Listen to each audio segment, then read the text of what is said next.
안녕하세요. 뽀얀거탑의 아나운서 류일합니다. 여러분 한 주 동안 또 잘 지내셨죠? 오늘도 조동찬 기자님과 또 남정 기자님 나오셨어요. 안녕하세요. 안녕하세요. 네. 네, 안녕하십니까? 장마가 늦은 인사. 시작됐어요. 이게 비가 오면은 좀 평소보다 더 졸립거나 좀 기분이 그런 건가요? 막 처지고 그럴 수 있나요? 비가 오면 나 오늘 너무 졸려서 하는 얘기. 그러니까 예를 들면 이제 햇빛이 주는 네. 햇빛이 왔을 때 형성되는 비타민 D, 그리고 비타민 D가 이로 인해서 활발해지는 그러니까 우리 기분을 감지하는 이제 세로토닌이라고 하죠. 뭐 그런 영향은 있을 수 있을 텐데 그럼에도 불구하고 저는 오늘 빗소리가 되게 좋았어요. 요즘 기분 좋으신가 봐요. 아니 그렇진 않아요. 요즘 기분이 좋진 않은데 네. 오늘은 되게 좋았어요. 그러니까 비가 되게 시원하게 내리고 근데 오랜만에 비가 떨어지는 소리를 들으니까 이렇게 살아야 되는데 막 이런 생각이 좀 들었어요. 오늘 의상이 셔츠를 안 입고 오셔가지고 물어봤더니 휴가시라고. 네, 오늘. 오늘 네. 예. 그래서 마음이 좀 한결 가벼우신가 네, 봐요. 예. 오늘 일하러 오시지 말고 완벽하게 좀 쉬셨으면 더 좋았을 텐데. 그런데 뭐 류일아 아나운서 스케줄을 맞추기가 쉽지 않더라고요. 그래요. 아니 원래 시간을 제가 안 돼서 제가 바꾸자고 했는데 바꾸자고 하니까 이제 그럼 제가 맞춰 드려야죠. 뭐 그런 전 거죠. 내일도 괜찮았었는데요, 선배님. 그런가요? 하지 말고 내일 할까 그냥? 이제 와서 해야지. 그래서 저는 녹화를 5개를 막 이틀에 나눠서 하는데 오전에는 쌩쌩했다가 오후에는 너무 졸려서 좀 조용했다가 하니까 어떤 분이 지적하시더라고요. 넌 어떤 날은 되게 활달하다가 어떤 날은 조용하고 좀 이상하더라 사람이. 그렇구나. 그게 이제 보시는 분들은 다른 날이고 하는 분한테는 네, 뭐 네. 유리 아나운서는 네. 오전에 했다가 오후에 촬영하는 거니까 그러니까요. 오후에는 지치는 약간 건데. 조울증처럼 이상 오해를 그렇구나. 받아서 오늘도 졸리는데도 막 최선을 다해서 했는데 아마 티가 났을 것 같더라고요. 네. 이게 장마 때문인가 그랬죠. 네. 자, 그래서 오늘도 사연과 또 함께 본격 주제 이야기 나눠볼까 합니다. 자, 먼저 사연은요. tower@sbs.co.kr로 보내주시면 되는데요. 네, 오늘은 좀 마음이 무거워지는 사연이 하나 왔어요. 안녕하세요. 아버지께서 폐암에 걸리셨다고 합니다 하면서 지긋지긋한 흡연 중독이 결국 이 상황에 이르게 된 것 같다고 하셨는데 소세포암이라고 하거든요. 네. 자, 근데 폐암은 남일이라 생각해서 자세한 치료법도 잘 모르셨대요. 근데 병원에서 항암 치료, 약물 치료 가능하다고 했다고 하고, 근데 이게 완치가 가능한 건지, 남은 수명을 연장하는 방법인 건지, 그것도 모르겠고, 또 폐암은 왜 수술을 못 하는 건지, 항암 치료로 완치가 될 수 있는 건지, 또 세세포암이라면은 어떤 방법으로 얼마나 치료하면 완치가 가능한 건지 너무 궁금해하셨고요. 또 이게 호흡기 암이다 보니까 호흡기를 통해서 혹시 다른 가족에게 또 전파될 우려는 없는 건지도 궁금해하셨고, 또 국가 검진을 2년마다 하는데 이게 왜 잡아낼 수 없었던 건지도 이게 무용지물인가라는 생각도 들었다고 하셨는데요. 여러 가지 좀 답변 부탁드린다고 보내주셨어요. 네. 네. 저도 이제 이 사연을 읽고 좀 마음이 아팠습니다. 네. 일단 폐암에 걸리신 분들이 좀 연세가 많으신 분들이 모든 암이 높은데 폐암도 마찬가지입니다. 가장 강력한 원인 중에 하나는 역시 흡연이고요. 그리고 두 번째 정도의 원인으로 고령입니다. 그래서 이제 담배를 피우신 분들이 고령이 되면 오랫동안 담배를 피셔서 고령이 되면 폐암 위험도가 계속 높아지는데 그런 분들이 이제 손자, 손주 이렇게 보실 때 네. 내가 기침하거나 그러면 아이들에게 옮길까봐 안 보시는 그런 분들도 있어요. 네. 그런데 앞으로 어떻게 변할지 모르겠지만 지금 폐암이 기침을 통해서 다른 사람에게 전파된다는 근거는 없습니다. 그건 그런 정말 사례도 아니죠. 없고요. 그러니까 네. 아닙니다. 네. 그다음에 폐암은 소세포암과 비소세포암이 있는데요. 크게 일단 소세포암, 비소세포암 따지기 전에 네. 우리나라에서 암 사망률이 가장 높은 게 폐암이에요. 그러니까 아직까지는 폐암의 성적이 좋지 않습니다. 우리나라만 그런 게 아니라 전 세계적으로 폐암은 아직 성적이 좋지 않습니다. 근데 사망률이 제일 높은 거라고요. 네. 그러면은 근데 폐암이 치료 방법도 다양하게 개발돼 있고 치료가 돼서 이렇게 건강하게 사시는 분들도 전 많이 봤는데요. 네. 예. 그게 이제 기수에 따라 좀 다른 거죠. 폐암이 크게 소세포암과 비소세포암이 있다고 말씀드렸는데 네. 그 중에서 소세포암이 더 안 좋습니다. 예를 들면 소세포암은 수술이 가능할 정도에서 발견되는 그런 경우가 매우 낮습니다. 예. 이게 무슨 차이인 거예요? 소세포암이랑 비소세포암? 그러니까 네. 폐암 세포의 특징이에요. 그러니까 네. 작은 세포로 구성된 그런 걸 이제 소세포암이라고 하고요. 네. 작은 세포가 아닌 것 중에서는 뭐 스쿼머스 셀 카시노마, 뭐 아데노카시노마 이렇게 이제 종류에 그렇게 따라 다른 종류에 달라지는 따라 거예요? 예, 그걸 뭐 편평상피암, 뭐 상피세포폐암, 그다음에 아데노카시노마는 뭐 점액인가요? 우리말로 제가 지금 정확하게 생각은 안 나지만 네. 그렇게 세포의 구성하는 세포의 특징에 따라 달라지는데 소세포암 같은 경우에는 더 비소세포암에 비해서 더 어렵습니다. 대부분 수술할 수 없는 양쪽 폐에서 발견된 이미 다 양쪽 폐로에서 동시에 발견되는 경우가 많고요. 네. 그리고 이제 소세포암의 치료는 그러니까 수술이 안 되니까 항암제 그리고 방사선 치료 그리고 최근에는 면역 항암제 치료가 있고요. 그다음에 레이저로 치료하는 경우가 있는데 모두 성적이 그렇게 좋지는 않습니다. 솔직히 말씀드리면.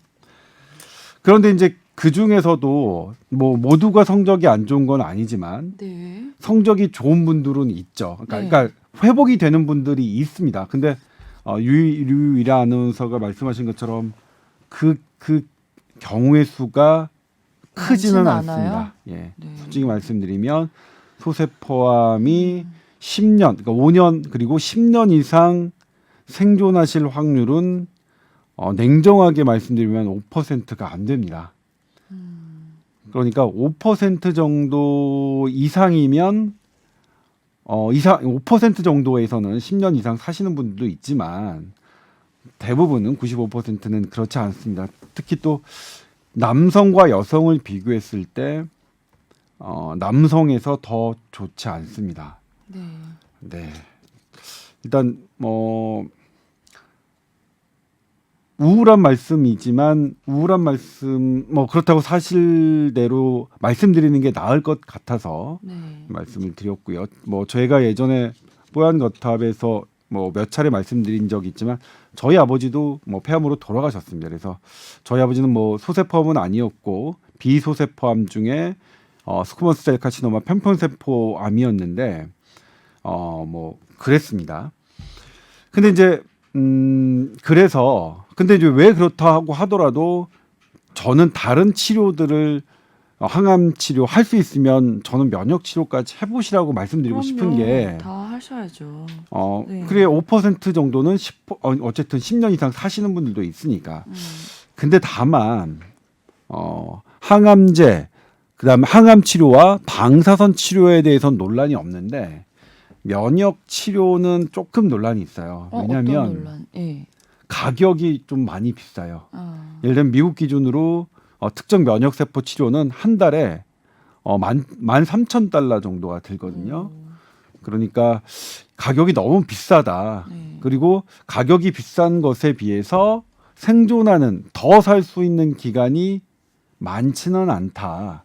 그렇기 때문에 논란이 있는데 그래서 이게 뭐냐면 만약 내가 경제적으로 부유한 분들이라면 부담이 없겠지만 경제적으로 부담이 있는 분들은 예를 들면 우리나라 수치에서도 제가 여러 번 일전에 말씀드렸지만 차상위 계층에서는 10명 중에 1명꼴로 위암 수술을 포기했는데 그게 경제적인 이유 때문이었습니다. 그러니까 어떤 가족 중에 위암 수술을 받아서 어떤 병원비를 대는 게 다른 사람들의 일상이 무너지는 일이기 때문에 못 받는 경우도 있거든요. 그래서 이거는 함부로 그럼에도 불구하고 받아라 이렇게 함부로 말씀드릴 수 있는 내용도 아닌 것 같아요. 근데 그러니까 저는 해보시 어쨌든 뭐 새로운 치료법들이 나와 있고 그 중에서는 면역항암제가 최근에 이제 막 여러 군데를 도전하고 있는데 사실 면역항암제도 애당초 나왔을 때만큼 뭐 꿈의 약, 기적의 약 이런 것처럼 효과가 있는 것도 아닙니다.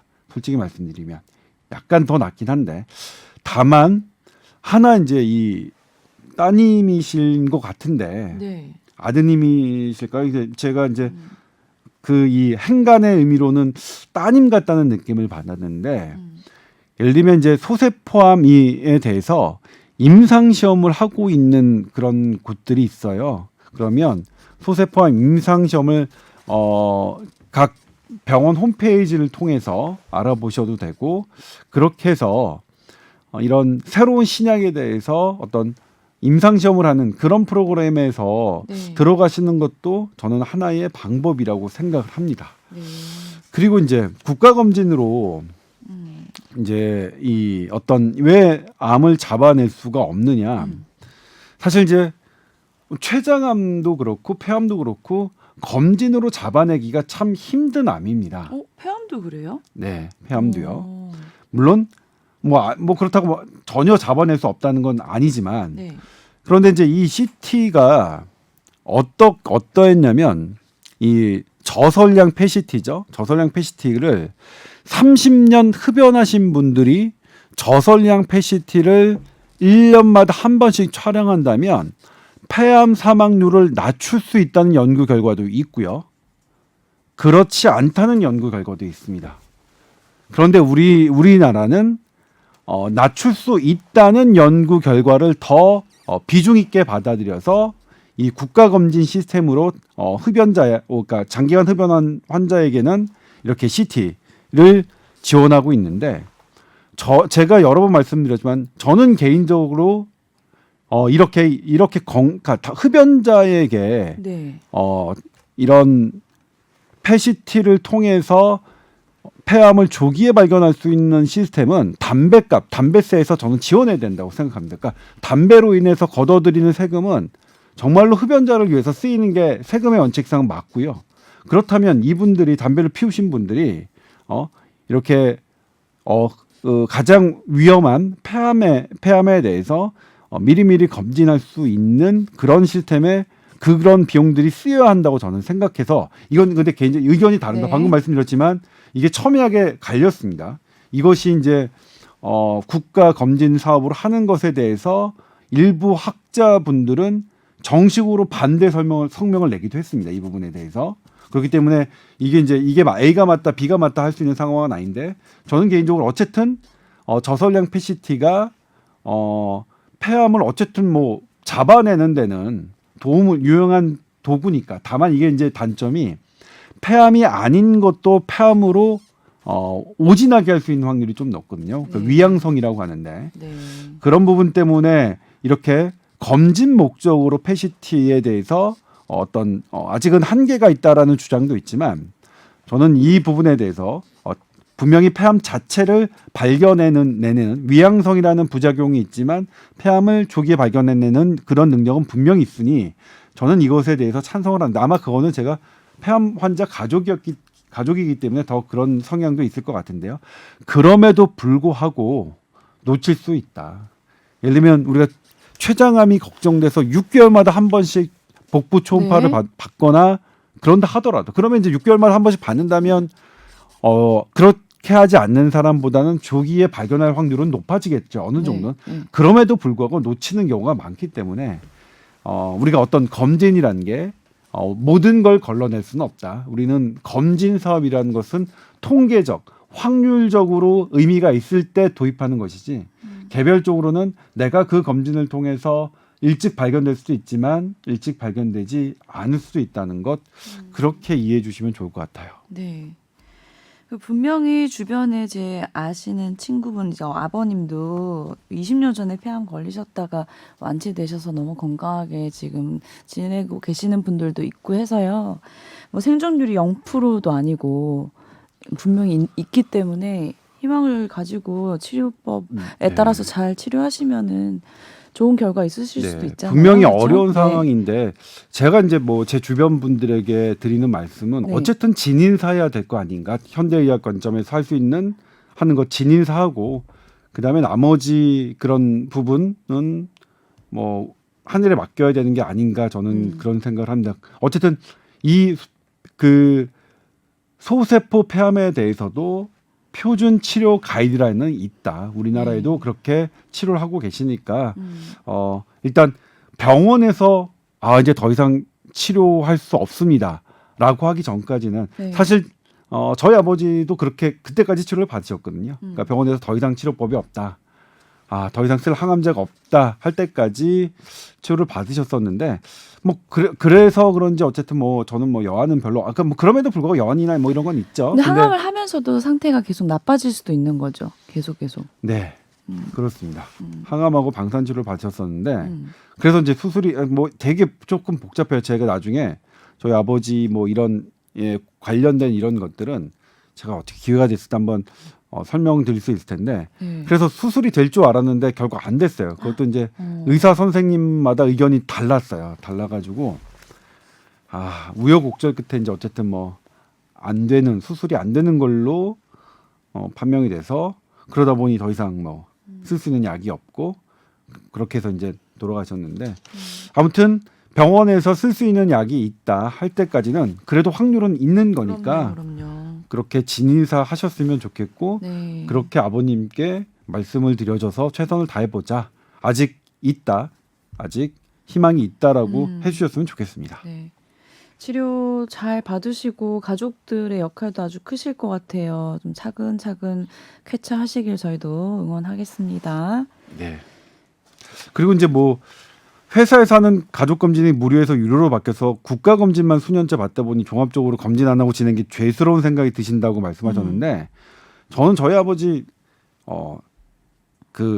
제 개인 돈 내고 하는 그러니까 국가 검진 말고 제 모교 병원에서 건강 검진 받으셨는데도 그때도 놓쳤습니다. 그건 뭐 그러니까 검진이라는 게 건강한 상대를 대상으로 확률적으로 하는 거기 때문에 네. 개별적인 것은 놓칠 수가 있다. 네. 그래서 저는 우리 모교 병원에 대해서 전혀 이것에 불만을 제기하지 않았고요. 네. 뭐 그건 너무나 있을 수 있는 일이니까 네. 그렇게 이것으로 마음고생 안 하셨으면 좋겠네요. 자, 오늘도 뭐 여전히 코로나 이야기를 할 수밖에 없습니다. 계속해서 뭐 바뀌는 내용들도 있고 해서 그런데요. 코로나에 이제 확진이 됐을 때 이제 검사를 해서 음성이 나오면 이제 괜찮다 하고 퇴원을 하게 되잖아요. 격리 해제도 되고. 근데 이 조건이 좀 바뀌었다면서요. 네, 격리 해제 기준을 보건당국이 바꿨는데요. 네. 유증상자 기준으로 보면 지금까지는 그 유전자 검사, PCR 검사를 해서 24시간 이상 간격을 두고 두 차례 연속 음성이 나와야 격리 해제될 수 있었거든요. 이제 우리가 이제 격리 해제를 보통 퇴원이랑 같은 의미로 쓰고는 있지만 네네네. 반드시 그렇진 않습니다. 네네. 네, 이건 격리 해제 기준인데 앞으로는 이 기준을 충족하거나 그렇지 않으면 발병한 지 열흘이 지나고요. 그리고 그 이후에 사흘 동안 열이 없고 해열제 안 먹었는데도 열이 없고 임상 증상이 좋아지는 추세다 하면 격리 해제될 격리 수 해제? 있습니다. 네. 기준이 아주 완화된 거네요. 그렇죠. 완화된 네. 거죠. 지금 이제 수도권에서 코로나19가 다시 크게 유행할 수 있다는 우려가 있고요. 네. 지금 대전 충청 지역도 병상이 많이 부족하거든요. 오늘 아까 낮 시간 수요일 낮 시간 기준으로 네. 24일 낮을 기준으로 대전 지역은 중증 환자를 볼 수 있는 병상이 딱 하나 남아 있다고 했을 정도로 병상이 많이 부족한 상태예요. 최근에 갑자기 환자가 늘어나면서 부족한 상태인데 네. 지금 일단 확진자가 나오면은 이 사람이 중증인지 경증인지 그거를 떠나서 일단은 그 국가지정음압병상으로 보내고 있기 때문에 그렇게 하다 보니까 먼저 확진된 경증 환자들이 그런 병상을 차지하고 있고요. 이후에 고령의 굉장히 고위험군들 환자분들이 들어갈 곳이 없어서 대기를 한다거나 더 중증 환자를 볼 수 있는 병원에 못 가시고 뭐 그런 안타까운 상황들이 벌어지거든요. 네. 실제로 대구에서 그 병원에서 입원 대기 중에 돌아가신 환자분들이 많았죠. 3월 초에. 네네네. 네, 그런 걸 좀 막자고 하는 거고요. 근데 사실은 지난 일요일에 신종감염병 중앙임상위원회에서 이런 지침을 바꾸라고 먼저 권고를 했습니다. 네. 네, 그 내용이 한 절반 정도는 담겼고요. 또 이제 절반 정도는 담기지 않은 부분이 처음부터 입원을 엄격하게 하라는 내용도 있었거든요. 그러니까 경증 환자는 아예 시키지 말라고. 이 병원 보내지 말고 네. 생활치료센터 보내거나 아니면 이 사람이 지금 뭐 증상이 악화되는 걸 봐줄 수 있는 보호자만 있으면 자택에 계셔도 된다. 미국처럼 그렇게 집에서 상태를 좀 네. 보고 안 좋아지면 그때 옮기도록 하자라고까지 제안을 했는데 그 부분은 받아들이지 않았어요. 그건 왜 그럴까요? 이게 이제 뭐 정책은 항상 여론을 좀 봐야 되는데, 그러니까 이 우리 부분, 그러니까 사실 밀집도가 미국과 우리나라는 좀 달라서, 예를 들면 이제 경증 환자가 미국처럼 어떤 멀리 떨어져 있는 그런 자택에 산다면 주변 사람들이 그렇게 하지는 않을 거예요. 그런데 우리나라처럼 이제 아파트에 산다면 과연 그걸 그 동네 주민들이 어떻게 아니 근데 할까? 미국도 뉴욕 같은 데서도 그렇게 하던데요. 아 물론 그렇죠. 예. 그런데 어쨌든 그거는 이제 예를 들면 이제 미국은 뭐 그런 데도 있고 넓은 데도 있고, 근데 어쨌든 미국 사람들은 그걸 받아들이는데 우리는 그 정책을 어떻게 할 것이냐에 대해서 받아들일 것이냐 안 받아들일 것이냐에 대한 문제가 뭐 한 거죠. 그다음에 이제 뭐냐면 사실 그렇게 되면 우려되는 경우도 있어요. 예를 들면 이제 그러니까 중앙 임상 대책위에서는 그렇게 말씀하셨지만 이것도 그렇거든요. 사실 지금 정부가 받아들인 안도 무증상자가 증상이 없는 사람이 바이러스를 배출하는 기간이 더 길다는 연구가 최근에 나왔어요. 그래서 유증상자보다. 네네. 오히려 그러니까 아니 10일이 경과하고 나서 바로 이게 해도 될까? 이런 퀘스천 마크 남거든요. 다만 이건 왜 그러냐면 이런 10일이 경과하거나 뭐죠 지금 뭐 이게 유증상자가 유증상자 예. 열을 경과하고 그렇죠. 엔드 3일 동안 3일 증상이 없는 네네네. 거죠. 열이 없으면 이건 뭐냐면 그 전에 또 연구에서 뭐냐면 이 무증상자를 봤더니 11일 이후에는 그러니까 11일 이후에는 이게 바이러스가 안 나오더라 하는 연구가 있어요. 무증상자요. 예. 그래서 아까 무증상자건 유증상자건 증상이 사라지고 난 다음에는 네. 그렇기 때문에 그러니까 이제 이게 뭐냐면 어느 게 맞느냐. 사실 지금 코로나19 우리가 6개월 정도 우리가 접촉했는데 어느 게 맞느냐는 사실 상당히 따지기 어려운데 우리나라의 전문가들 그리고 이제 이게 남정 기자가 뭐 언급 아직 안 했지만 이게 사실 미국 거를 되게 많이 참조한 거잖아요, 우리나라가. 그래서 미국의 전문가 그리고 우리나라의 전문가들은 요 연구 결과, 요 과학적인 이 팩트를 좀 비중 있게 한 거죠. 그렇기 때문에 그러니까 사실 논란을 따지면 한도 끝도 없습니다. 이런 정책에 대해서 한도 끝도 없어요. 그런데 전문가들이 보기에 이 정도면 된다라고 한 것을 우리는 이렇게 받아들이고 있고요. 이를테면 중국이나 일본은 이렇게 하고 있지 않거든요. 네. 특히 중국의 이런 연구 무증상자의 그 19일 동안 뭐 배출 기간이 있다라는 연구는 중국은 아마 그런 이 정책을 하진 않을 거예요. 근데 중국 연구가 아닌 다른 연구팀에서는 유럽이나 미국의 연구팀에서는 이렇게 한 증상이 사라진 후 한 10일 이후에는 아예 바이러스가 안 나오는 것 같더라. 그러니까 그때는 설령 양성이 나온다 하더라도 그렇게 격리할 필요는 없을 것 같다라는 게 그런 연구가 있었거든요. 그것을 바탕으로 한 거고. 다만 이제 이거를 생활치료센터. 생활치료센터를 할 거냐 집을 할 거냐의 문제도 생활치료센터라는 거는 올해 코로나19에 처음 등장한 겁니다. 예전에는 뭐 감염병 공중보건 위기에 해당하는 감염병에 걸리면 당연히 격리 입원 병동인데 네. 이게 너무 많다 보니까 도저히 감당할 수 없어서 우리가 전에 없던 생활치료센터를 만드는 거란 말이에요. 연수 건물이나 이런 것들. 그리고 실은 그게 지나고 보니까 신의 한 수였죠. 예전에 생활치료센터가 있기 전까지는 우리가 이거를 도입하기 전까지는 대구에서 확진받고 병실이 없어서 기다리다가 사망하시는 분이 있었어요. 네. 저희가 그래서 계속 보도했었어요. 또 확진 후 병실 기다리다 사망이 됐단 말이에요. 근데 생활치료센터로 해서 경증 환자들이 이쪽으로 이제 이동하면서 중증 환자를 볼 수 있는 그런 여력이 생기니까 그런 일이 없어졌거든요. 네. 그래서 이제 이 우리나라 그 중대본의 전문가들은 뭐 생활치료센터를 봤더니 거기서도 대부분 경증이라서 사실은 뭐 의료인이 필요 없는 경우도 있다. 이럴 경우에는 굳이 집에서 자가 격리하나 거기 생활 치료센터에서 격리하나 그게 괜찮을 큰 차이는 것 없을 같다고? 것 같다라고 하는데 네. 사실 그러니까 의학적으로 그렇게 판단되는데 정부가 이제 그걸 받아들이지 않은 이유는 과연 이거를 뭐 국민들이 불안해하지 않을까? 사실 그렇죠. 전파 가능성이 있는 사람이 집에서 자가격리한다면 음. 왜냐면 지금 자가격리 기준 보시면 알겠지만 외국에서 오신 분들이 집에서 자가격리해요. 그럼 우리 어떡하지? 거기에 같이 사는 사람들은 가족들은 밖에 나와서 지내거나 아니에요. 방을 완전 분리시켜서 방을 완전히 분리하고 네. 알아서 이제 격리 생활하고 네. 가족들은 왔다 갔다 일상생활 정상생활 하는 거예요. 네, 네, 네. 사실 애매한 부분 그러니까 따지고 보면 음. 애매하고 불확실하고 이거 뭐야 하는 거는 너무나 많아요. 이건 우리나라가 아니라 전 세계가 지금 이러고 있습니다. 그렇기 때문에 이것도 사실 집에 해도 된다라고 생각하시는 분도 있고 반대로 이번 정부는 그러니까 보건당국에서는 아니다 이건 그래도 국민들에게 조금 부담스러울 것 같다고 받지 않으신 것 같습니다. 그러니까 이게 어느 게 맞고 어느 게 틀리다의 문제는 아닌 것 같아요. 그러니까 이걸 어느 수준에서 국민들의 그런 마음, 그다음 심리 상태까지도 고려한 뭐 판단이라고 생각이 듭니다.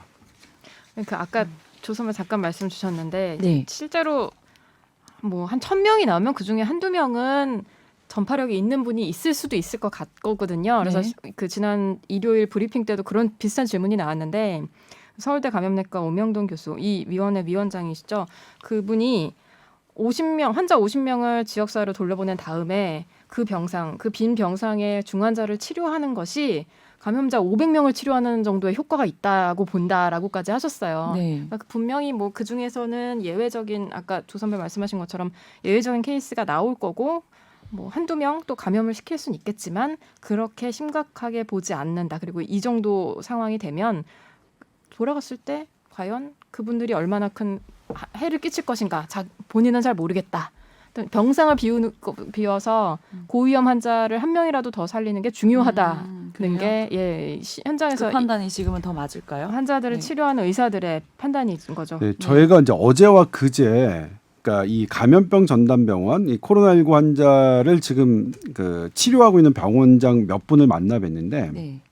그분들의 관심은 지금 우리는 계속 환자가 몇 명 느냐, 뭐 이렇게 신규 환자 몇 명이냐에 관심이 많잖아요.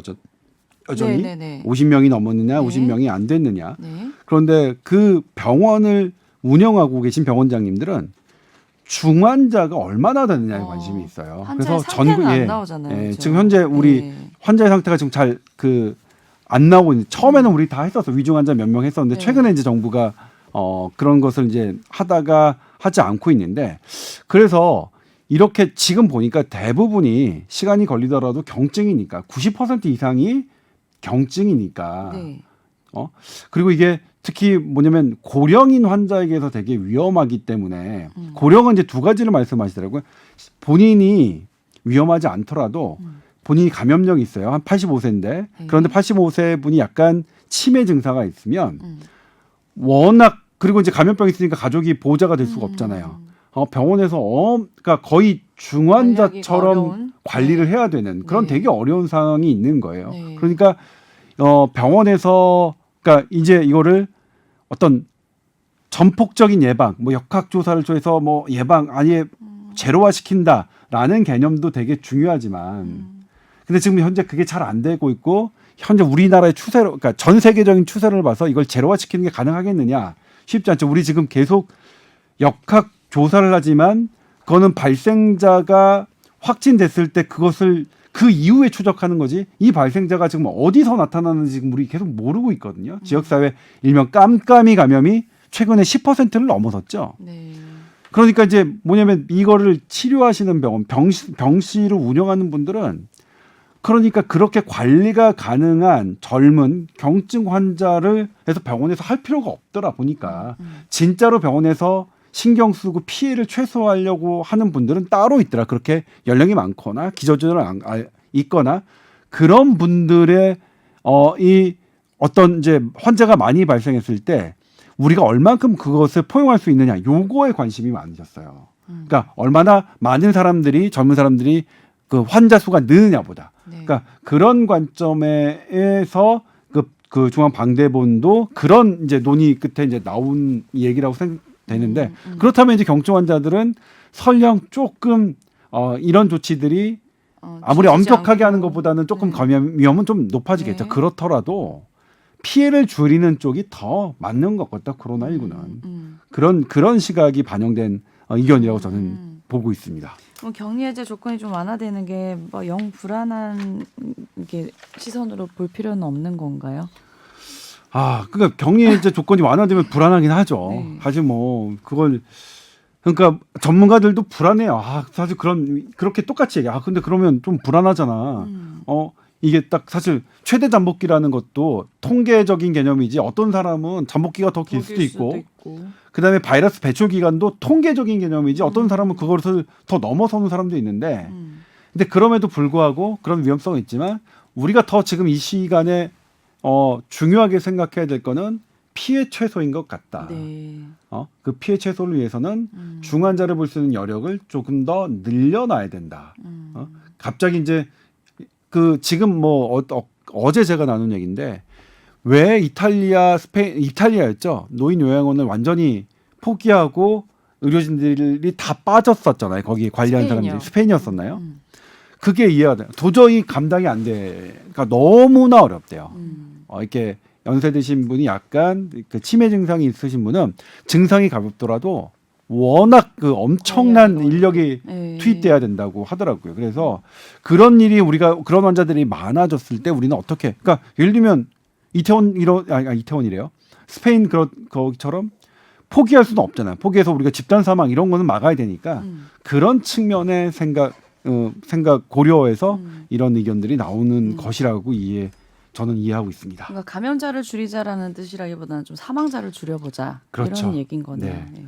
감염자를 줄이는 노력을 막 계속하지만 감염자를 줄이는 노력을 약간 줄이더라도 사망자를 줄이는 노력을 좀 더 크게 하자. 이렇게 보시면 될 것 같아요. 그래서 이 코로나 사태가 좀 이제 진정이 되려면 참 이놈의 백신이나 치료제가 좀 개발이 돼야 되는데 그동안 얘기가 뭐 개발될 것 같다. 그랬다가도 또 한참 걸릴 것 같다. 뭐 그랬다가도 그런 얘기들이 나오고 있는데 지금 현재 상태는 어느 정도까지 와 있는 건가요? 네. 지금 저희가 지금도 가장 많이 받는 질문이 네. 치료제 언제 나오냐, 백신 언제 나오냐예요. 그러니까 언론 보도를 보면 치료제 벌써 나왔을 것 같고 백신 당장 뭐 다음 달 정도면 맞을 수 있을 것 같은 그런 게 그러게요. 많이 나왔는데 네. 저는 이것 또한 상당히 이 감염병 유행 시대에 되게 좋지 않은 면이라고 생각하는데 근거 수준이 낮은 상태에서 장밋빛 희망을 그냥 아무런 그런 검증 없이 대중에게 유포하고 보도하는 것 실은 저희는 어땠나요? 저희는 참 안 했죠. 그래도 백신은 한 좀 번 했는데 했는데요. 많이 덜 했고 이제 백신의 일반적인 걸 네. 했지 특정 제품에 대해서는 검증을 하는 보도는 한번 했었죠. 그러니까 저희는 뭐냐면 제가 기억하는 거에서는 뭐 치료 물질이 나왔다, 뭐 몇백 배 효과 있다 이런 건 저희는 안 했던 것 같아요. 그러니까 저희가 들여다봤을 때 예를 들면 어디서 연구를 하고 있다 이 정도였었죠. 그렇죠. 네. 어디서 연구를 하고 있다, 뭐 이런 연구를 하고 있다. 그런데 뭐 치료 효과가 몇백 배 뛰어난다 이렇게는 안 했던 것 같은데 왜냐하면 치료 효과가 몇백 배 뛰어났다는 게 그게 세포 수준이었잖아요. 그러니까 이게 실험은 세포 실험, 그다음에 동물 실험도 이제 뭐 쥐나 쪽제비서부터 영장류 실험까지 이 차이가 되게 그 단계가 있고 그다음에 이제 그걸 거치고 난 다음에 다시 임상 시험을 해야 되는데 그 한참 전인 세포 실험의 단계를 가지고 마치 코로나19 치료약 새로운 치료약이 나온 것처럼 끝난 것처럼 그렇게 전해지는 것은 그건 상당히 좋지 않은 일이라고 생각하는데 아직 말씀드리자면 공식적으로 나온 치료제는 현재 없죠. 렘데시비르밖에 없는 거죠. 네. 그렇죠? 우리 이번에 일요일날 중대본도 그렇게 얘기를 했었죠. 네, 그렇죠. 지금 어쨌든 미국 FDA가 승인한 것은 코로나19 치료제로 승인한 것은 이것도 물론 긴급 사용 승인이지만 그 제일 에볼라 효과가 치료, 좋은 예, 게 에볼라 네. 치료제인 렘데시비르. 렘데시비르밖에 없고요. 네. 그다음에 그 전에 있던 뭐 말라리아 치료약은 더 다시 이상 승인을 권고하지 않는 걸로. 어. 예. 허가를 했다가 취소를 했고요. 그것도 참 이게 참 이게 좀 당황스러웠어요. 미국 FDA가 하이드록시클로로킨을 승인했는데 그 승인한 것도 이미 하이드록시클로로킨은 말라리아 치료약은 효과가 없을 뿐만 아니라 오히려 쓰는 환자들이 더 안 좋다라는 근거들이 막 쌓이고 있는 상황에서 승인을 했어요. 미국 FDA가. 그리고 곧 또 철회를 했고요. 그래서 그것도 되게 좀 당혹스러웠어요. 많은 사람들이, 많은 학자들이, 이 분야에 있는 많은 전문가들이 FDA의 그런 행태를 보고 되게 좀 당혹스러워했어요. 세계 사실 표준이라고 생각하고 있는데 네. 그런 부분이 좀 있었고요. 현재는 미국 FDA에서 승인하고 있는 거는 이제 렘데시비르고 우리나라에서 써왔었던 말라리아 약, 에이즈 치료약은 이제 우리나라에서도 쓰지 않겠다고 했죠. 네. 그리고 이제 치료약 후보 물질들이 전 세계 연구진 그리고 우리나라에서도 지금 막 연구되고 있습니다. 연구되고 있는데 아직 보건당국이 이건 정말 우리가 치료제로 할 수 있어 할 만큼 어떻게 과정을 밟은 것은 아직 등장하지 않았습니다. 그렇기 때문에 뭐 그렇고요. 그다음에 뭐 참 구충제 얘기 참 그런데 구충제는 저는 구충제가 나올 때마다 조금 안타까운 마음, 좀 안타까운 거 약간 좀 북돋아 주고 싶은 마음이 있어요. 잘 구충제는 됐으면 하는데 잘 못 네. 자라는. 예. 구충제가 사실 뭐 이미 사람이 먹는 구충제로 나왔을 때는 어느 정도 이제 안정성 시험 이런 건 된 거니까. 근데 이버메틴 같은 경우에는 실은 뭐 이 코로나19를 죽일 만한 용량은 네. 이 사람이 먹는다면 거의 뭐 신경 마비가 올 정도, 뭐 전신 경련이 할 정도의 양이기 때문에 네. 뭐 그렇지 않고 그거는 이제 해당 사항이 없을 것 같고, 근데 앞으로 지금 현재 많은 연구팀들이 치료제는 연구를 하고 있기 때문에 네. 백신보다는 치료제가 더 빨리 나올 빨리 가능성이 나올 있어요? 것이라고 이 분야에 있는 사람들은 그렇게 예상을 해요. 음. 그렇게 예상을 하는 분들이 많고요. 그다음에 백신은 당장 뭐 올해 안에 맞을 것 같다라고 하는 백신은 최근에 중국에서 이제 네이처 메디슨에 이제 낸 연구에서 어떤 게 있었냐면 항체가 형성되는 사람들을 봤더니 네. 고작 한 두세 달 가더라. 금방 또 사라진 거예요. 네. 그것 때문에 이제 이게 그러니까 영국의 임페리얼 칼리지 왕립 학교라고 하는데 임페리얼 칼리지는 엄청난 과학 분야에서 미국의 그 왕립 그 대학은 그러니까 이 과학에 되게 뭐 엄청난 권위를 갖고 있는 대학인데 네. 거기에 이제 교수이자 세계 보건기구 백신 분야 특사인데요. 특사 이게 엔보이라는 텀을 쓰는데 이제 우리말로 하면 이제 특사예요. 네. 그분이 그 연구 결과를 토대로 백신은 효과가 없을 수도 있다. 이렇게 발언을 하셨어요. 실질적으로. 그러니까 이제 그걸 따라서 백신 무용론이 마구마구 일어났죠. 그런데 이제 그것도 잘 살펴봐야 할 게 처음 등장하는 백신은 그러니까 인류에게 첫 등장하는 백신은 아마도 효과가 없을지도 모른다라는 말씀을 하셨어요. 정확하게는. 그리고 첫 등장하는 것에서 우리가 효과를 없더라도 근데 이제 첫 등장하는 효과는 그러니까 안전성을 주로 사람에게 투여해도 되는지 안 되는지를 보는 것으로 충분할 수 있다. 이런 의미가 있고요. 근데 거기서 효과가 없다면 효과를 높이는 방법을 그 다음에 찾을 수 있거든요. 네. 효과를 높이는 방법은 두 가지가 있습니다. 지금 우리나라 같은 경우에도 문제가 되고 있는 환자들은 유증상자 중에서도 고령이거나 고혈압, 당뇨병 같은 만성 질환을 갖고 있는 분들이죠. 네.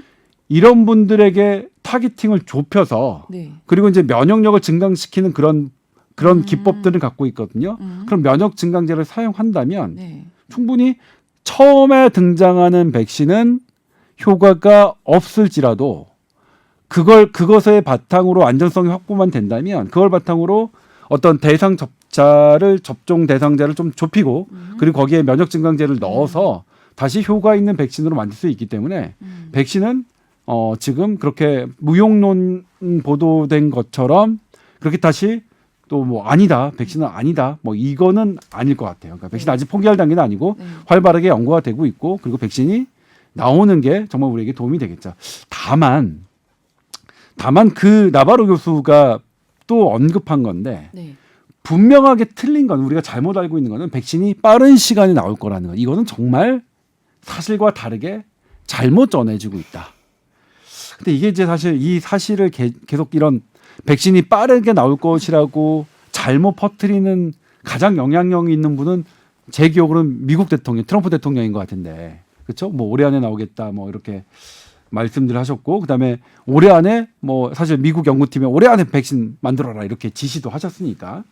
근데 그렇게 우리가 재촉한다고 백신은 만들어지는 건 아니다. 그래서 적어도 내년 후반기 정도까지는 차분하게 좀 기다려야 되는 것 아니냐. 그러니까 백신 자체를 포기할 이유는 지금 없고 네. 지금 어쨌든 항체가 2-3달 정도 유지된다는 것 하더라도 이걸 바탕으로 좀 더 그걸 단점을 네. 뭐 할 수 있으니까 네.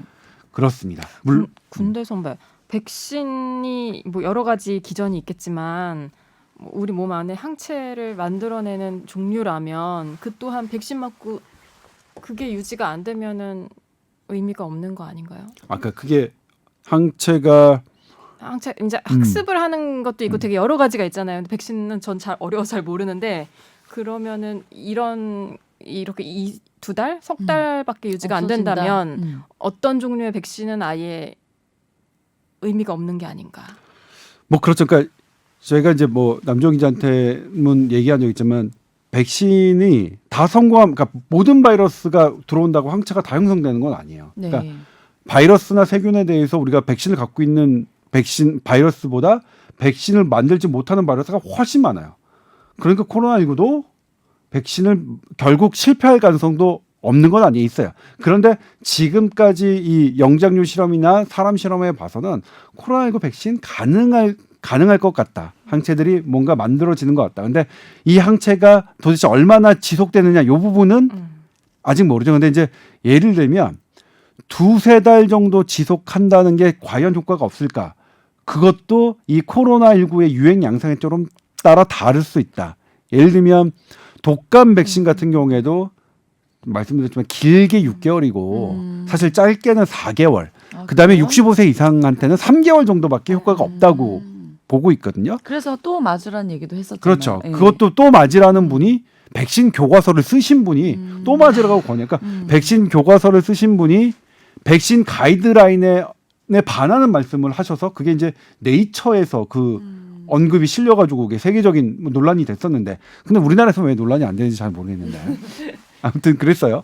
그렇기 때문에 그런 부분이 있고요. 그다음에 뭐냐면 그 지속 기간을 연장시킬 수 있는 현대의학적 기법이 있다. 바이러스에 대한 기법이 있어서 그런 부분이 있어요. 근데 또 이제 우려가 되는 게 현재 A형, B형, C형이 있는데 우리나라 중국 원래 B형이 유행했다가 최근엔 C형이 유행하잖아요. 네. 그러면 아니 현재 근데 B형, 그러니까 우리가 백신을 만드는 건 전부 다 B형을 중심으로 만들고 있습니다. 그럼 거기서 이제 그렇게 생각할 수 있죠. 아니 B형으로 백신을 만들었는데 C형으로 지금 유행하고 있는데 그럼 B형 백신은 C형에 안 되는 거 아니냐? 네.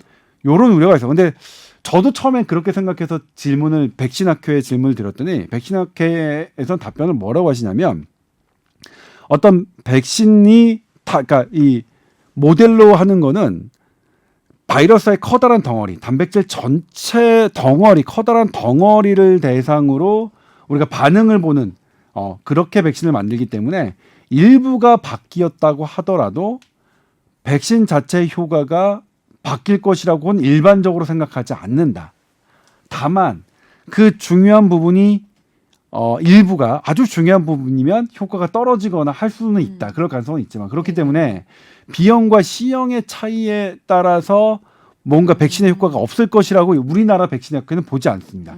물론 그것에 대해서 예를 들면 B형과 C형에 따라서 백신 효과가 떨어질 것이라고 보는 학자가 없는 것, 분명히 있습니다. 그런 학자도 있습니다. 근데 우리나라 대한민국의 백신 학회의 의견은 그 차이로 백신의 효과가 떨어질 것이라고 보지 않는다.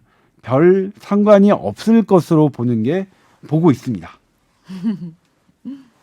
뭔가 정확한 게 하나도 없는 것 같아요. 백신 얘기를 하면 그럴 그렇죠. 것이다, 그럴 네. 걸로 네. 추측된다. 뭐 그렇네요. 내년 후반기까지라고도 말씀을 하셨는데.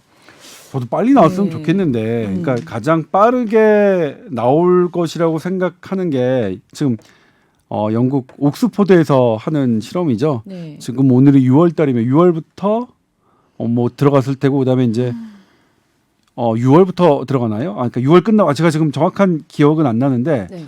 한 몇백 명을 대상으로 6월까지 하고 그와 동시에 한 4천 명을 대상으로 딱 8월이나 10월까지 딱 해서 올 안에 나올 것을 지금 그쪽은 목표로 하고 있고 실제로 영국의 보건당국의 수장이 그렇게 하겠다고 발표를 했어요, 공식적으로. 근데 그것에 대해서 이제 왜 그러면 비관적인 전망은 그 말은 뭐냐면 네, 네. 나오긴 나올 텐데 그게 효과? 효과가 있을 것 같지는 않다.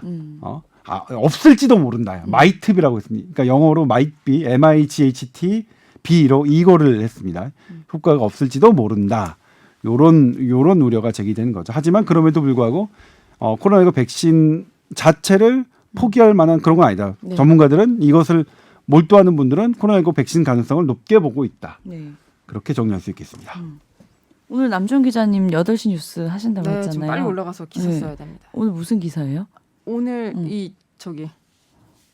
격리 해제 지침 아, 완화. 요거 방금 말씀드렸던 거? 이거 하고 국내 상황 포함해서 격리. 국내 상황은 좀 어떤 거야? 간단하게.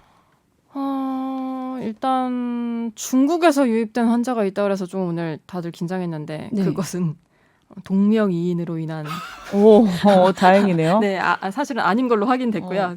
아까 그거 확인하느라고 제가 왔다 갔다 했는데. 러시아에서 네, 사실 들어온 거. 그게 좀 네. 그렇죠. 근데 아직까지는 추가 확진자 나오지 않았고 그리고 지금 자동차 동호회 참석했던 분들 중에 5명이 확진됐는데요. 오. 동호회 같은 모임은 최대한 지양하는 게 네, 맞을 것 자제하셔야죠. 같습니다. 근데 네. 좀 의아한 건 지금 역학조사 진행 중이라고는 하는데 주차장에서 모임을 하셨대요. 어디 지역이었어요, 그게? 여의도 한강시민공원 주차장이라는데 네. 뭐 같이 차를 이렇게 다른 사람의 차를 이렇게 타보고 막 그런 자리인지 뭔지 모르겠는데 주차장은 야외 공간이잖아요. 차를 타면서 감염이 되셨나? 그러게요. 같이? 구체적인 건 지금 조사 중이라 어. 밝혀지지 않았는데 그 네. 부분은 참 의아하기는 해요. 아마 야외에서 모이는 거니까 괜찮겠거니 하신 게 아닌가 싶기도 하고요. 네, 그 부분은 좀 그러다 뭐 2차 맞습니다. 모임을 가셨을 수도 있고요. 그러네요. 네. 그렇죠. 네. 역시 뒤풀이가 문제인가요? 역시 2차의 달인 2차의 달인답게 네. 날카로운 지적을 해주셨네요. 알겠습니다. 네, 8시 뉴스 얼른 하러 가셔야 되니까 마무리 해볼까요? 네, TOWER@sbs.co.kr로 사연 보내주시고요. 오늘 여기까지 하겠습니다. 말씀 감사드립니다. 네, 고맙습니다.